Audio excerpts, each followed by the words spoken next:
Olá, tudo bem? Seja bem-vindo ao nosso curso de crescimento. Essa é a nossa última aula, ou seja, a respeito desse curso, esse é o nosso último encontro. E nós estamos aqui numa caminhada muito especial. Esse já é o nosso 11º encontro, ou seja, foram 11 semanas aqui caminhando, entendendo melhor o essencial, o básico do que é o Evangelho.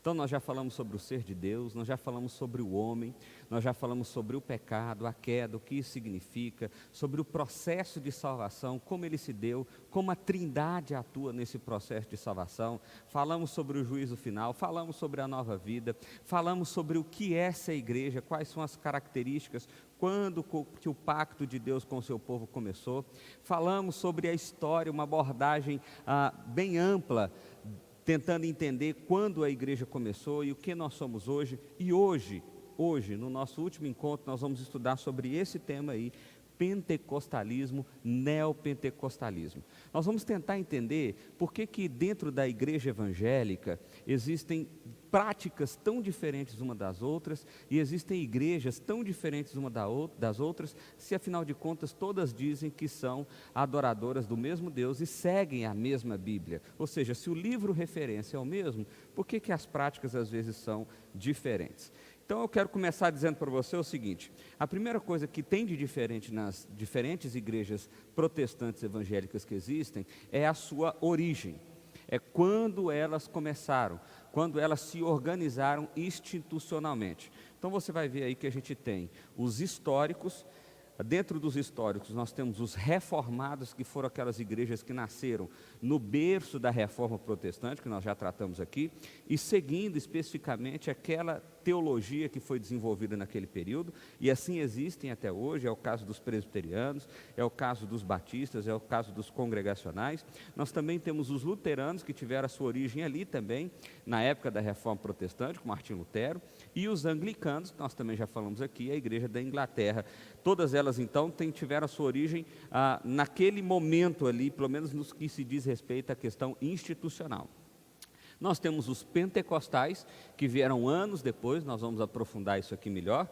É o caso da Assembleia de Deus, da Deus e Amor. E nós temos os neopentecostais, é o caso de denominações como Universal, Mundial, Fonte da Vida, Sara Nossa Terra e outras que a gente vai ver aqui, tá bom? Qual é a diferença já, onde que começa a diferença de uma igreja para outra? A diferença já se dá no sistema de governo, ou seja, na maneira que elas são administradas. Você tem os episcopais, que é isso? É quando uma pessoa manda, você tem um bispo, ou no caso hoje é muito comum ter um apóstolo ou um pastor. Esse é o caso das igrejas pentecostais em geral, ou seja, Assembleia de Deus, Deus e Amor, são igrejas que normalmente você tem uma figura, uma pessoa aonde o poder ali administrativo está centralizado. É o caso da igreja católica, né? O Papa é o grande líder da igreja, e é o caso da igreja anglicana, que no caso é o rei ou a rainha da Inglaterra, que é o grande líder da igreja. Você tem os congregacionais. Quem que são esses? São os batistas e a igreja cristã evangélica como exemplo. Quem são esses? É o caso que a Assembleia decide tudo. Então, nesse sistema de governo aqui, o poder está no povo o tempo inteiro. Então, sempre é necessário fazer uma assembleia para que a assembleia decida sobre as questões administrativas da igreja. E você tem o sistema presbiterial, que é o sistema que é da igreja presbiteriana, que é o sistema representativo, ou seja, a assembleia elege os seus líderes e os seus líderes administram a igreja. É assim que funciona, é mais ou menos a mesma lógica que a gente tem na nossa política nacional aí. Então você já percebe que existe uma diferença de como as igrejas são governadas. Ou elas são centralizadas numa figura, num pastor, num bispo, num apóstolo, ou elas são concentradas na congregação, por isso congregacional, na assembleia, a assembleia decide, ou ela é um sistema representativo de governo. A assembleia elege os seus líderes e os seus líderes então administram a igreja dentro de um mandato, né? Lembrando isso aí, o sistema presbiterial são 5 anos ao seu mandato, tá bom?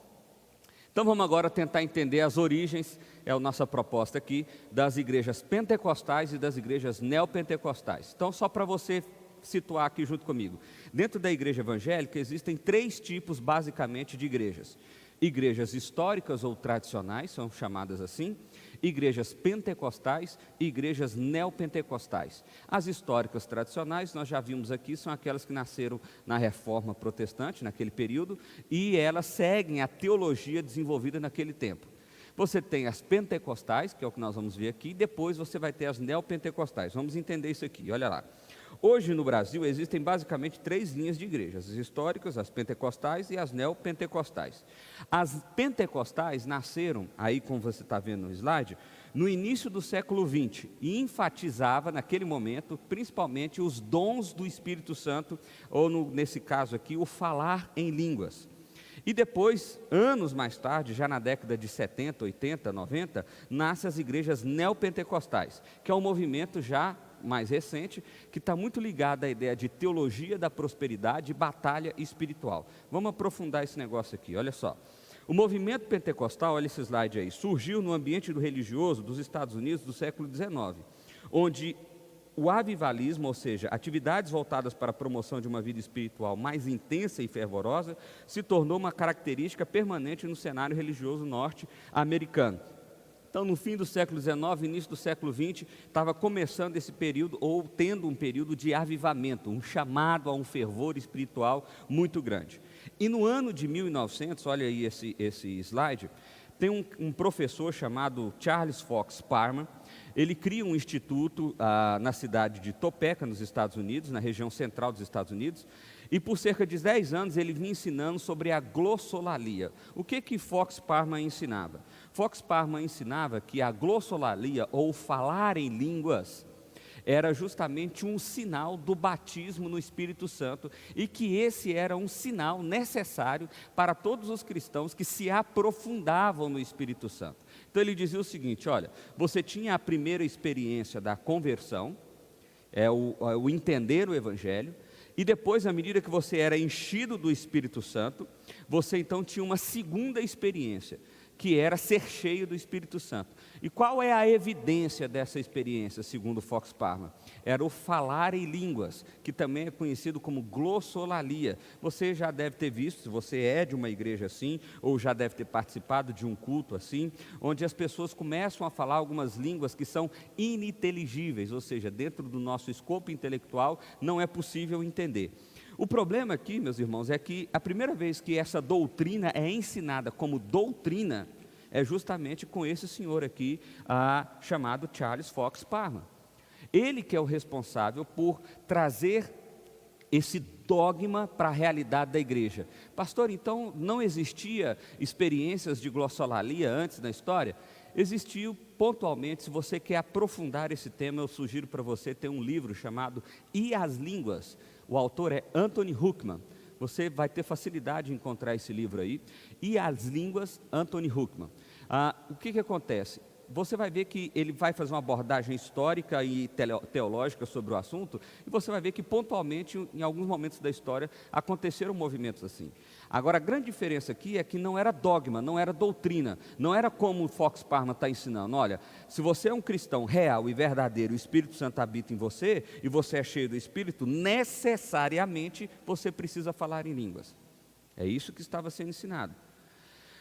E o grande responsável, olha esse próximo slide aí, para que de fato esse movimento acontecesse, foi esse carinha chamado Seymour, um pastor negro de Los Angeles que foi estudar com Fox Parham. Aqui uma curiosidade: aquele momento era um momento de segregação racial, então Seymour não podia ficar dentro da sala de aula, ele tinha que ficar do lado de fora da sala de aula, porque ele não podia estar no mesmo ambiente que brancos.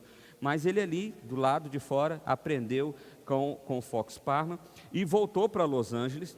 E ali, na Rua Azusa, ficou famosa essa rua, começou então esse movimento que é chamado de movimento pentecostal, ou seja, o falar em línguas como a consequência de encher-se do Espírito Santo, ou do batismo do Espírito Santo. E esse ficou conhecido como o avivamento da Rua Azusa. Esse movimento se tornou muito conhecido nos Estados Unidos, saiu na imprensa da época, e desse movimento surgem 2 missionários que vêm para o Brasil, vêm plantar uma igreja aqui. E qual é a igreja que eles plantam? A Igreja Assembleia de Deus.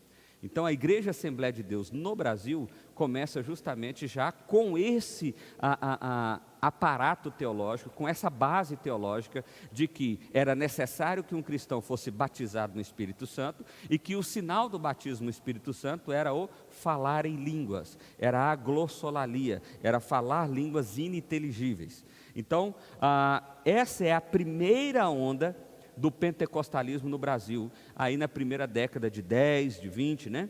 Você vai ver que nesse período surge a Congregação Cristã do Brasil e a Assembleia de Deus, que foram missionários que vieram dos Estados Unidos, impactados por esse movimento do avivamento da Rua Azusa. A ênfase era falar em línguas como sinal do batismo do Espírito Santo. Essa era a igreja pentecostal nesse momento aqui. Isso era ser pentecostal, era falar em línguas como sinal do batismo no Espírito Santo. Só que aí, na década de 50, na década de 60, chega o que é chamado de nova onda desse movimento pentecostal.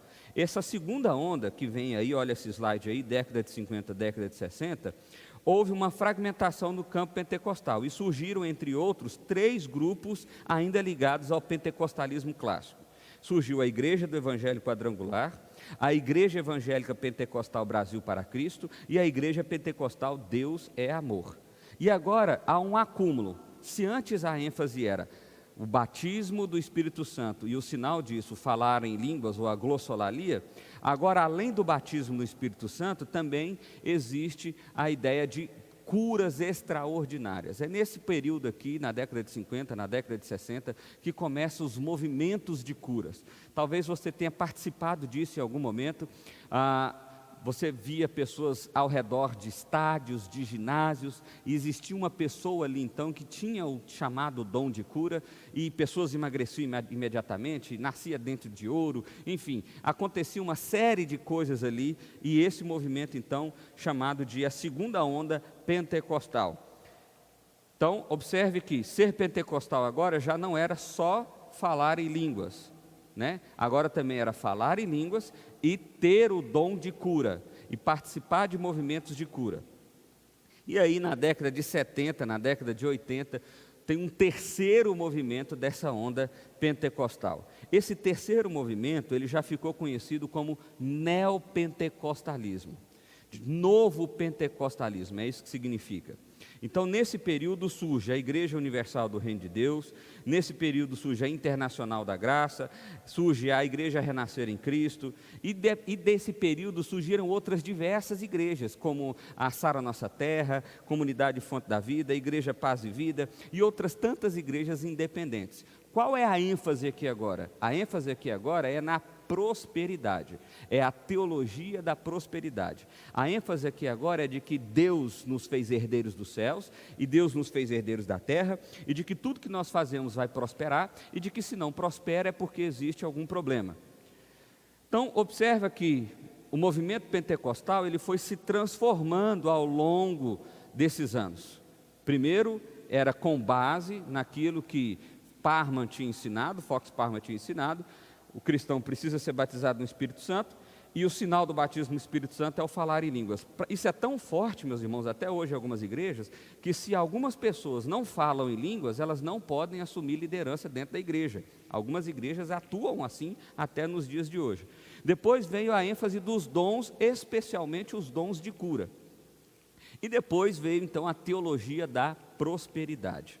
Essa teologia da prosperidade aqui já é tido como uma terceira onda, onde nasce um novo pentecostalismo. Hoje, dentro das igrejas pentecostais, existe um movimento de voltar ao pentecostalismo clássico. O que seria isso?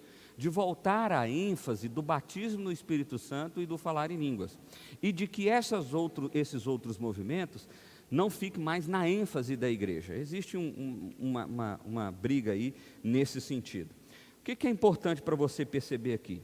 É importante para você perceber que esses são movimentos que surgiram agora, há 100 anos, 150 anos, como dogma, como doutrina da igreja. O que significa dizer que desde os apóstolos até esse período, nunca isso tinha sido dogma ou doutrina da igreja. Isso nunca tinha feito parte da doutrina real da igreja. A segunda coisa que você precisa perceber é que o falar em línguas, ele é extremamente discutível quando a gente faz uma análise exegética profunda. A primeira coisa é que Atos capítulo 2 não está falando de línguas ininteligíveis. Se você vai lá para Atos capítulo 2, você vai ver que ali está sendo narrada a descida do Espírito Santo. O Espírito Santo está vindo. E esse evento é tão maravilhoso quanto a vinda de Cristo Jesus. Ou seja, nós estamos falando, o que está sendo narrado ali é que a segunda pessoa da Trindade está vindo para a terra. Está vindo habitar no meio do seu povo. E ali a narrativa conta 3 eventos, 3 coisas extraordinárias aconteceram. A primeira delas, o som de um vento muito forte, ou seja, todos ali perceberam o som de um vento. Não é que tinha vento, não tinha vento nenhum, mas o som era como se fosse um vento fortíssimo passando pelas pessoas. Primeiro evento extraordinário. Segundo evento extraordinário, surgiram fogo sobre a cabeça dos discípulos, sobre a cabeça dos seguidores de Cristo, línguas como de fogo. Segundo evento. Terceiro evento, eles começaram a falar em outras línguas, mas ali está muito claro que não eram línguas ininteligíveis, eram línguas maternas.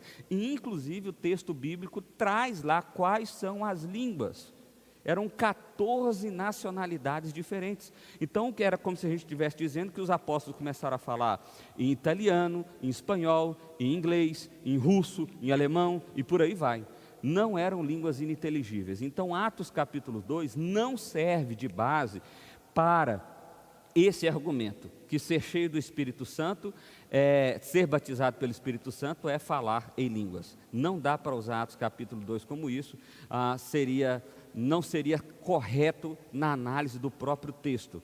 E se quisesse usar esse texto para mostrar que aquilo era o batismo do Espírito Santo, então você não pode selecionar apenas um evento.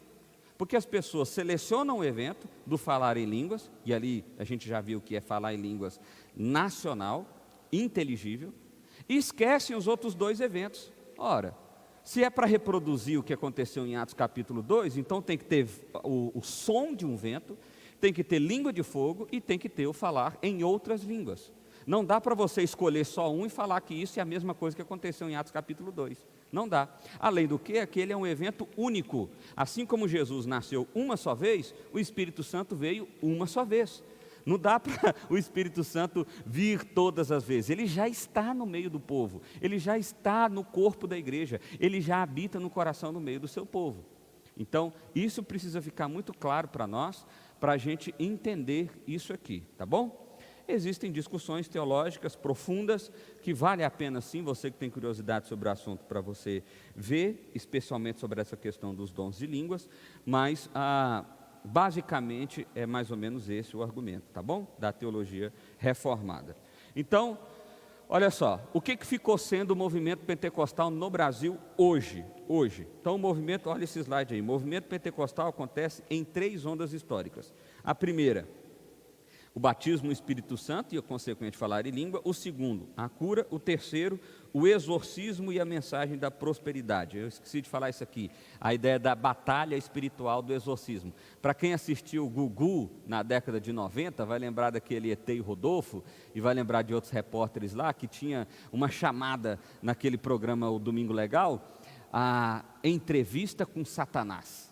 E aí aparecia lá o repórter e colocava borrado a cara da pessoa, né? E o pastor normalmente de jaleco branco, numa dessas igrejas aqui, especialmente a Universal, e ali ficava entrevista com o capeta, porque fazia parte do movimento essa questão de exorcismo, muita expulsão de demônio, o demônio está aqui toda hora, o demônio está ali, se está ruim é o capeta, se está bom é Deus, temos que orar pelos demônios do norte, demônio do sul, demônio do centro-oeste, demônio não sei de onde. Então, esse movimento é fruto dessa terceira onda. Vamos entender, então, o que é a teologia pentecostal. A teologia pentecostal hoje ela é marcada por 3 situações. A primeira delas é a revelação contemporânea. Olha aí esse slide. Para os pentecostais, a revelação de Deus não se limita à Bíblia, mas se estende à obra contemporânea do Espírito Santo. Ou seja, Deus ainda se revela, como na época dos apóstolos, através de sonhos, visões e vozes. Você já viu isso certamente muitas vezes, meus irmãos. Ah, Deus me revelou, ou Deus está revelando através do profeta que é isso, que é aquilo, que é aquilo outro. E qual é o problema aqui? O problema não é dizer que Deus atua ou faz nos dias de hoje. Nós não queremos limitar Deus aqui de forma nenhuma. A grande questão aqui é que muitas vezes essas pessoas que dizem ter tido revelação, que dizem ter uma revelação de Deus, essas pessoas são identificadas como o peso da palavra delas como igual ao da Bíblia. E é aqui que está o problema. Porque quando a gente faz isso, nós estamos desconsiderando que estamos ouvindo isso de um homem. E nós também estamos desconsiderando que a Bíblia é uma revelação completa. Isso significa que Deus não tem nada a se revelar mais. Deus já se revelou de maneira plena, total, completa. Lembra quando nós vimos aqui? Cristo é a plenitude dos tempos, Cristo é a revelação plena de Deus. Então não há nada para ser revelado sobre Deus. Por isso que quando surge uma nova revelação, dizendo como surgiu, por exemplo, o movimento do G12, alguém subiu no monte, um anjo falou com ele, ou Jesus falou com ele, e agora a igreja tem que se dividir em 12, porque entendeu errado, aquele movimento não estava correto, na verdade a igreja foi para um lado que Jesus não queria, era para fazer assim, assim, assim, assim, assim. Pegaram a palavra desse homem, colocaram no mesmo peso da Bíblia e aplicaram isso à realidade da igreja e desconsideraram completamente o que o apóstolo Paulo ensina sobre igreja. Perceba, a Bíblia é a nossa autoridade máxima, ela sim é a revelação de Deus. Deus pode se manifestar de maneira extraordinária nos dias de hoje? Claro. Agora, Ele vai trazer revelação nova? Não. Por quê? Porque Ele mesmo já limitou a revelação à própria palavra dEle. É isso que precisa ser discernido por nós aqui. É isso que precisa... E meus irmãos, quantas pessoas têm se decepcionado? Eu já... Várias histórias que já aconteceram com pessoas próximas a mim, ou comigo mesmo, em que o que me intriga é que as pessoas ficam chateadas com Deus, ou seja, um profeta, ou um dito profeta, vai lá, traz uma dita revelação de Deus, a pessoa acredita naquilo, aquilo não acontece, e o que ela faz? Ela não julga o profeta não, ela não diz que o profeta é um falso profeta, ela diz que Deus abandonou, que Deus não quis fazer, que Deus errou, e perceba o tamanho do absurdo. Quantas vezes nós precisamos considerar que aquele era um falso profeta, que aquela não era uma revelação de Deus. A Bíblia nos ensina, através do povo da igreja de Bereia, que nós devemos julgar, com base na palavra de Deus, aquilo que as pessoas dizem ser de Deus. Então você quer saber se o que está sendo dito para você é Deus que está falando mesmo? A palavra de Deus é o seu centro de julgamento, é a partir dela que você vai discernir se algo é de Deus ou se algo não é de Deus. Todas as vezes que alguém disser algo para além da Bíblia, ou que confronta a Bíblia, ou que traz desarmonia para aquilo que a própria Bíblia diz, claramente, meu irmão, é um falso profeta, ou no mínimo, é uma pessoa má intencionada. Então fique com o coração em paz nesse sentido. A Bíblia é a nossa revelação. A revelação contemporânea, ela não pode ser adotada como um dogma, uma doutrina da igreja. Perceba como isso é perigoso. Como isso é perigoso. E como muitos de nós, talvez você está vendo esse vídeo e você já está com já esteve seu coração chateado justamente por causa disso aqui. Mas sim, essa é uma realidade dentro das igrejas pentecostais nos dias de hoje. Segunda realidade, o batismo com o Espírito Santo. Então, o batismo com o Espírito Santo é considerado pelos pentecostais como a segunda bênção, pela qual o crente tem acesso aos dons espirituais. Um sinal evidente do batismo pelo Espírito Santo para os pentecostais é a glossolalia, o falar em línguas ininteligíveis. E aqui uma ressalva, a Bíblia diz que quem atua, nós já vimos isso aqui em aulas anteriores, se você está vendo essa aula pela primeira vez, ou se você já está aqui, volta, tem mais 10 aulas aí para trás.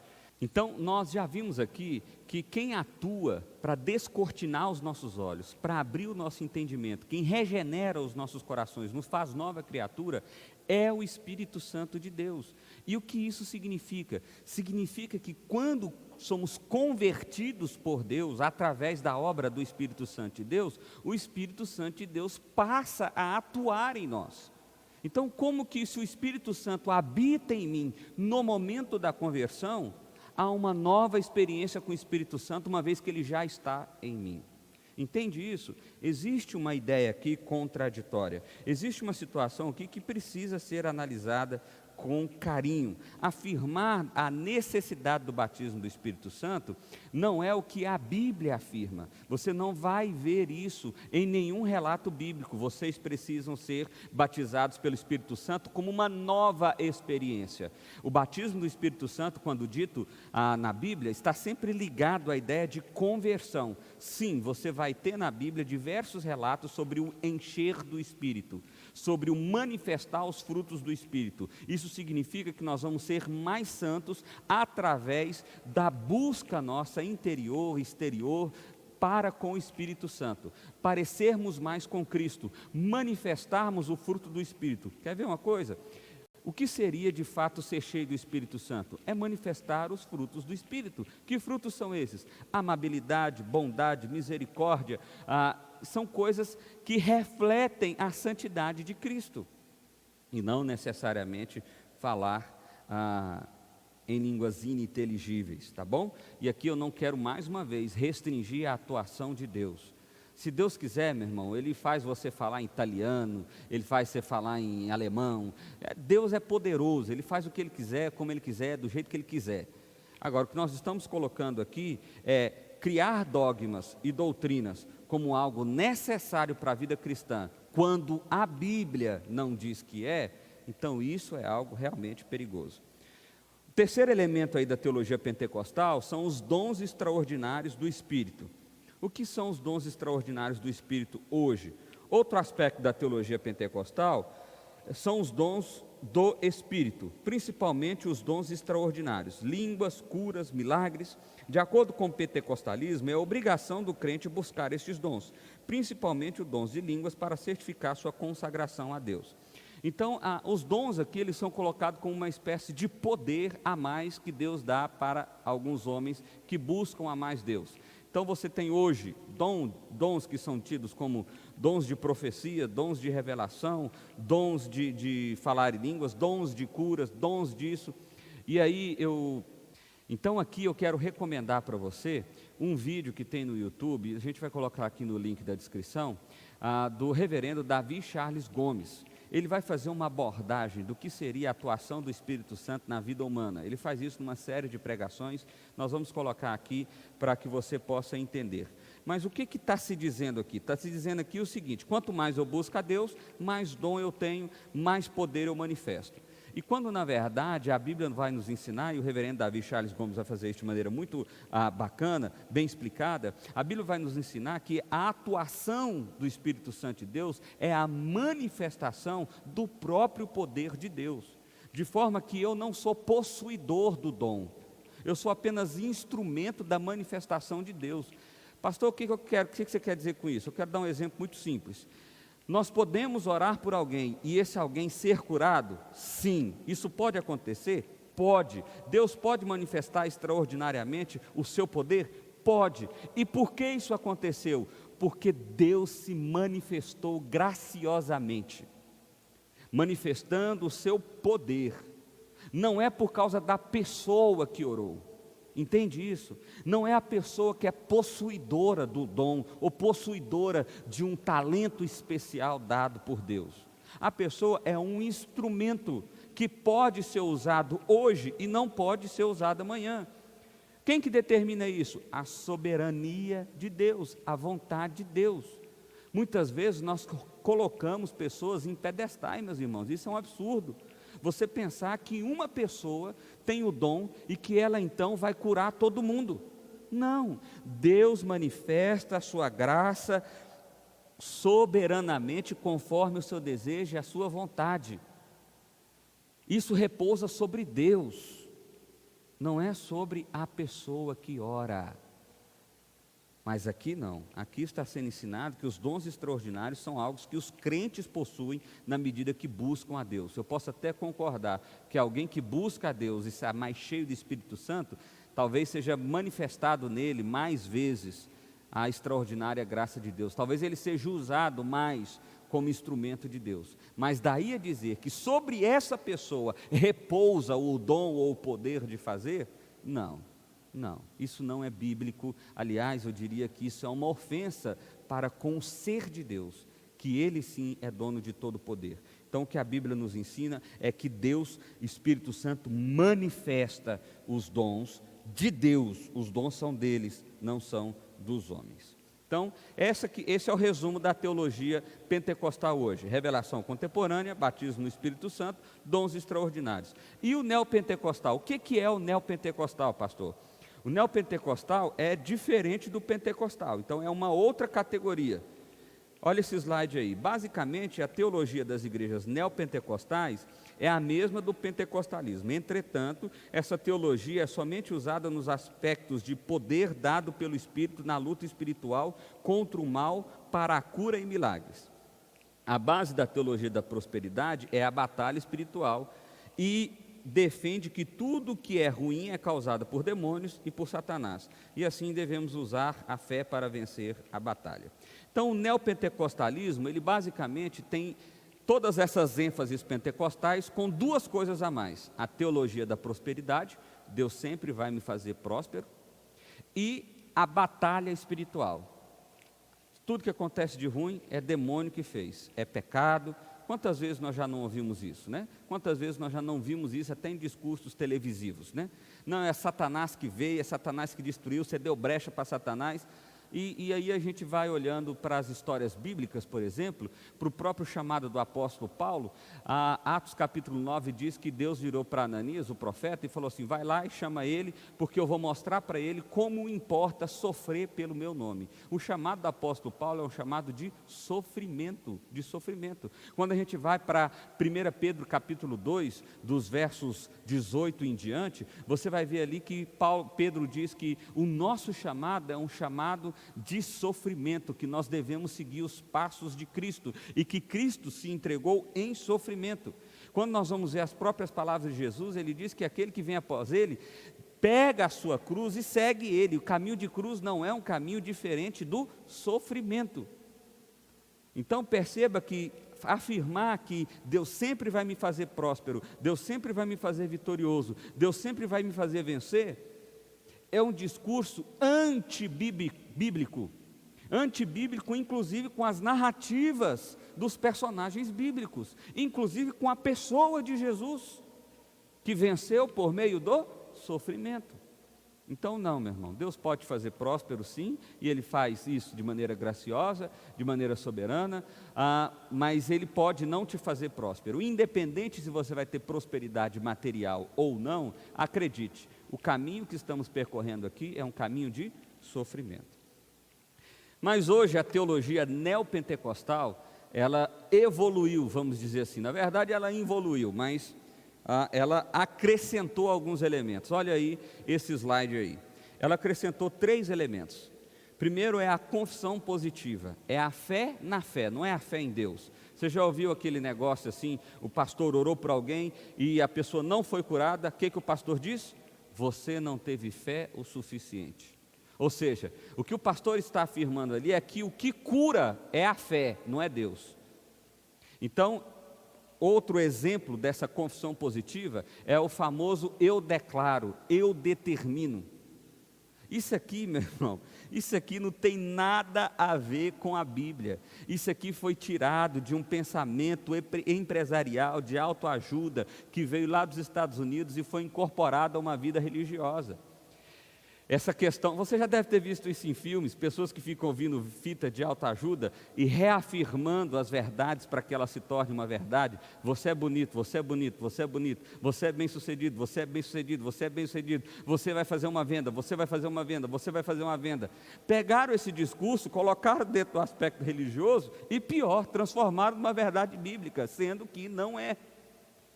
Então a confissão positiva nunca foi algo dentro dos parâmetros bíblicos. Você dizer que você determina que a vitória acontecerá, isso não significa nada, porque o que vai determinar a vitória de acontecer ou não é Deus, é a vontade de Deus, é Ele querer fazer ou não fazer, isso está dentro do propósito de Deus em fazer ou de não fazer.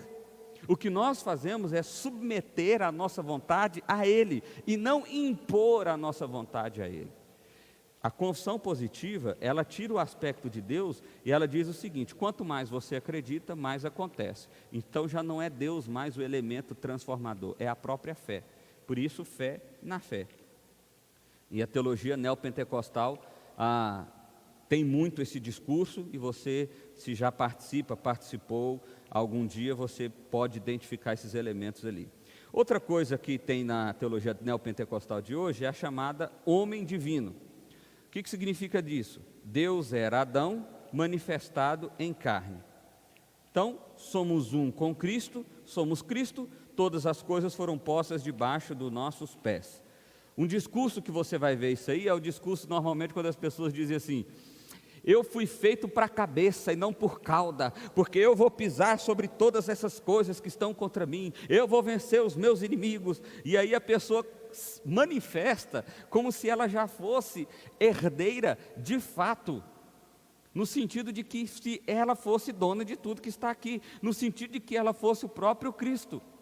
E ela esqueceu, meu irmão, que Paulo, Pedro, Jesus aponta-nos para uma vida eterna. Quando Jesus fala, por exemplo, em Mateus capítulo 5, verso 10 até o verso 12, sobre bem-aventurado aqueles que são perseguidos, porque deles é o reino dos céus, ele diz o seguinte: olha, aqueles que são perseguidos injustamente devem se alegrar, porque a sua recompensa é muito grande nos céus.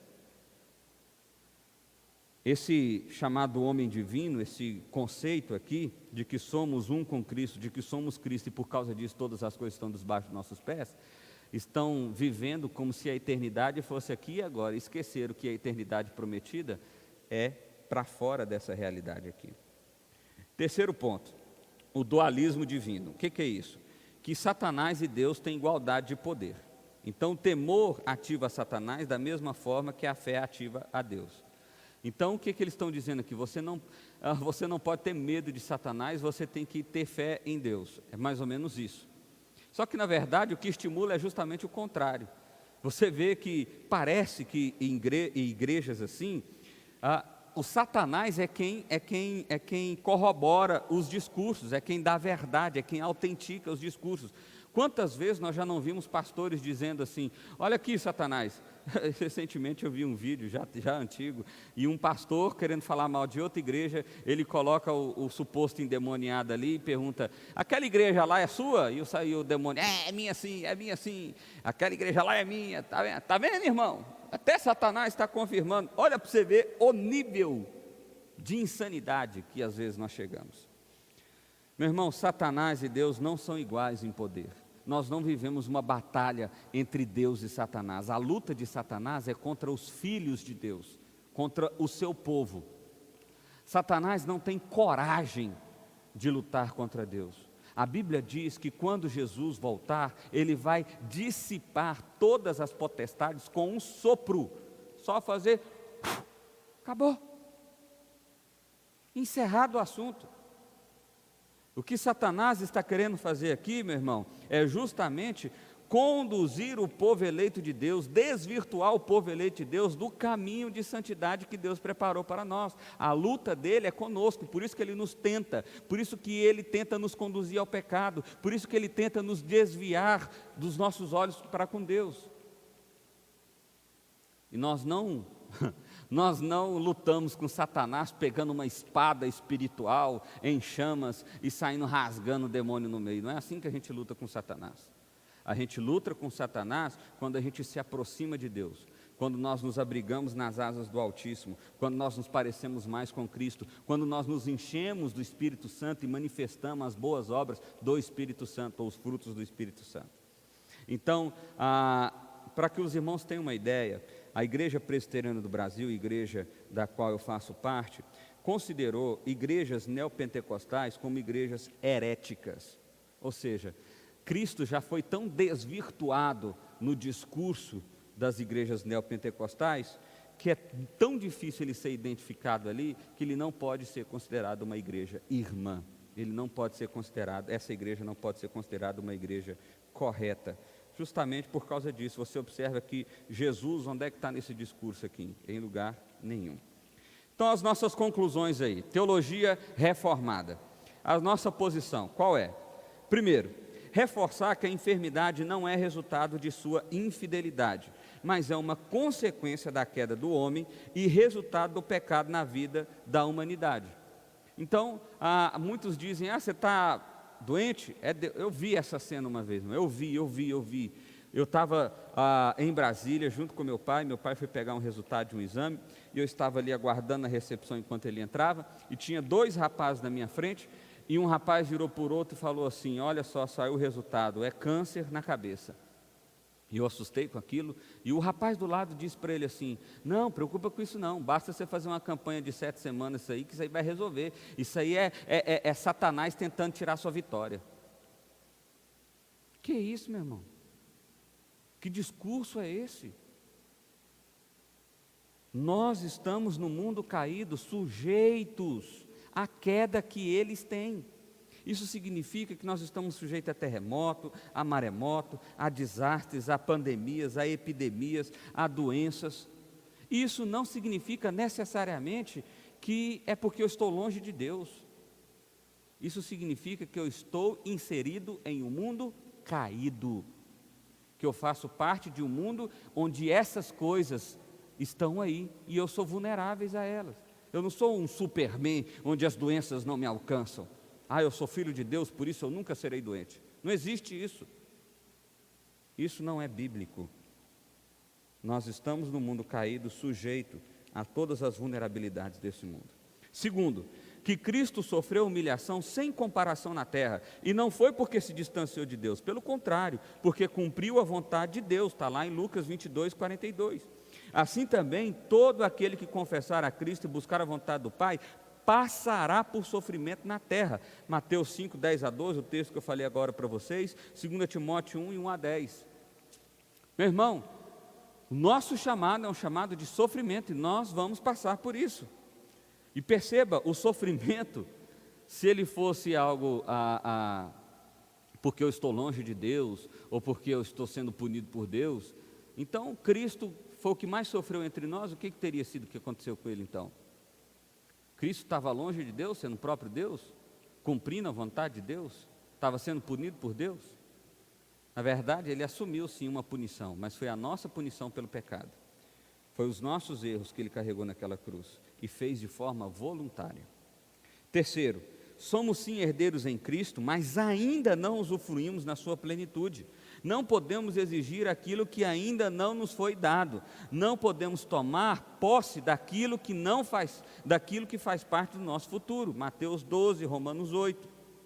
O que significa isso? Significa que eu sou herdeiro sim, mas é dos céus eternos. Isso significa que eu já sou herdeiro de Cristo hoje, mas ainda não desfruto dessa eternidade plenamente. Nós já discutimos esse conceito aqui do já e ainda não.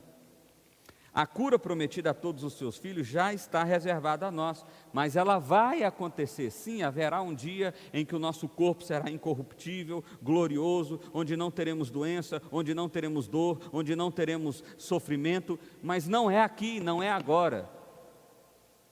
É na nova vida, na nova Jerusalém, em plena comunhão com Cristo. Em último lugar, devemos prestar bastante atenção, pois nem todo milagre vem de Deus. 2 Tessalonicenses 2,9, o apóstolo Paulo diz que Deus permite que Satanás faça milagres e coisas extraordinárias, justamente para que os homens sejam enganados, ou seja, aqueles que não estão firmes em Cristo, sejam ludibriados, porque eles querem isso. Eles querem ter o seu coração enganado, então Deus permite. Então nem todo milagre, por mais extraordinário que seja, significa que é de Deus. Nem todo milagre. Pastor, como que eu posso discernir isso? Existem várias formas, mas eu quero apresentar apenas uma aqui. Perceba de quem é a glória. Se a glória é do indivíduo, se a glória é da instituição, se a glória é da cidade, se a glória é de qualquer outro que não seja de Cristo, que não seja de Deus, então provavelmente o que você está vendo, por mais extraordinário que seja, não é uma atuação de Deus. Satanás tem poder, nada que se compare a Deus, mas o suficiente para satisfazer o desejo egoísta do homem. Qual é a conclusão então, meu irmão? A conclusão do nosso curso, a conclusão da lição de hoje e a conclusão do nosso curso. Nossos olhos devem estar voltados para Cristo e sua obra. Nossa esperança deve estar em Cristo e sua obra. Nossa vida deve ser para Cristo. Resumindo, devemos ser cristocêntricos. Cristo deve ser o centro da nossa vida, Cristo deve ser a direção dos nossos passos, Cristo deve ser o alvo do nosso caminhar, Cristo deve ser a nossa vida. Nossa vida deve ser centrada em Cristo, ela deve ser cristocêntrica. Meus irmãos, tudo que eu expliquei aqui hoje, eu sei que existem discussões, a nossa intenção aqui de forma nenhuma é desrespeitar qualquer igreja, qualquer religião. Nós estamos fazendo uma análise teórica, tá bom? Nós não estamos insultando o líder A, o líder C, nós não estamos insultando a igreja A ou a igreja C. Nós estamos fazendo uma análise teológica, teórica, dos movimentos evangélicos que existem no Brasil e no mundo. E hoje eu espero que tenha ficado claro para você que são 3 movimentos: os históricos, com base na Reforma Protestante; os pentecostais, com base no movimento do batismo do Espírito Santo; e os neopentecostais, com base no movimento da teologia da prosperidade e da batalha espiritual. É isso que precisa ficar distinto aí para você, tá bom? Eu quero fazer um agradecimento muito especial aqui ao pastor Rafael Correia Batista, meu colega, formamos juntos. Hoje ele é pastor lá na Igreja Presbiteriana de Tapetininga. E por que eu estou fazendo um agradecimento a ele? Porque ele é o idealizador de todo esse material que nós vimos aqui. Então nós fizemos algumas contribuições, mas quem pensou, elaborou inicialmente esse material foi o pastor Rafael, e ele disponibilizou de bom grado para nós, dando permissão para que a gente pudesse expor ele aqui. E eu quero agradecer de forma especial ao pastor Rafael, a um grande teólogo, mestre em teologia, e que tem abençoado a igreja, né? E no nosso caso aqui nos abençoou muito aqui com esses caminhos que nós perseguimos. Eu também quero fazer um agradecimento a você. Obrigado. Obrigado por ter participado desse curso. Eu espero que esse curso tenha sido esclarecedor para você.